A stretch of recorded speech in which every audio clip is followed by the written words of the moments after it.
اعوذ باللہ من الشیطان الرجیم، بسم اللہ الرحمن الرحیم۔ محترم سامعین اکرام، السلام علیکم ورحمۃ اللہ وبرکاتہ۔ امید ہے کہ آپ سب خیریت سے ہوں گے۔ اللہ پاک آپ کی ہر مشکل کو آسان فرمائے، اللہ پاک آپ کی ہر جائز حاجت کو پورا فرمائے، آمین۔ آج ہم بات کریں گے خواب میں چور کو دیکھنے کے حوالے سے۔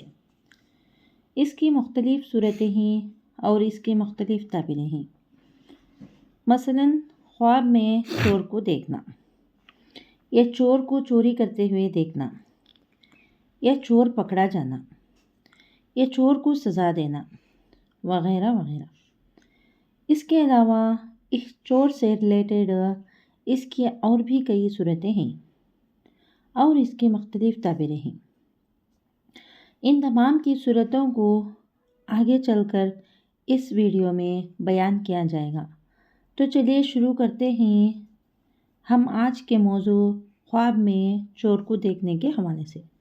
خواب میں چور کو دیکھنا یہ بیماری کی علامت ہے۔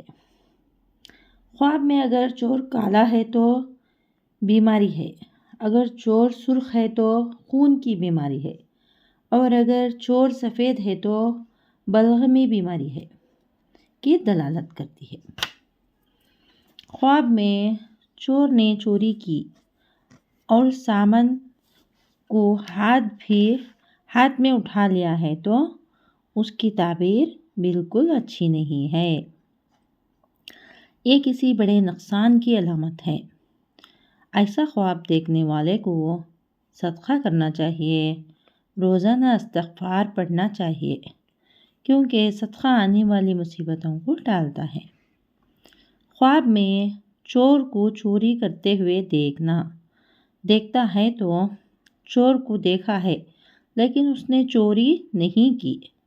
چور کو دیکھا ہے لیکن اس نے کوئی سامان نہیں اٹھایا تو اس کی تعبیر یہ ہے کہ اگر گھر میں کوئی مریض ہے یا بیمار ہے تو مرض سے نجات پانے کی علامت ہے، یعنی کہ بیماری سے شفا پانے کی علامت ہے، بیماری سے نجات پانے کی دلیل ہے، بیماری سے شفا حاصل ہونے کی بھی علامت ہے۔ خواب میں چور کو پکڑنا اور اس کو سزا ملنا یا سزا دینا یہ تکلیف اور پریشانی اور دکھوں کی علامت ہے اور بیماری سے بھی علامت ہے اور بیماری سے نجات ملنے کی دلیل ہے۔ خواب میں چوری کرنا چور گرفتار ہونے، بیماری پانے اور پریشانی کی دلیل ہے۔ خواب میں چوری نہ کرنا بیمار ہو تو شفا پانے کی علامت ہے، رنج اور غم سے نجات حاصل ہونے کی دلیل ہے۔ اگر آپ کو ہماری یہ ویڈیو پسند آئی ہے تو لائک کریں، صدقہ جاریہ سمجھ کر شیئر کریں، چینل پر نیو ہیں تو سبسکرائب کریں اور ساتھ میں دیے گئے گھنٹی کے نشان کو کلک کریں تاکہ ہماری نئی ویڈیو کی اپڈیٹ سب سے پہلے آپ کو مل سکے۔ جزاک اللہ خیر۔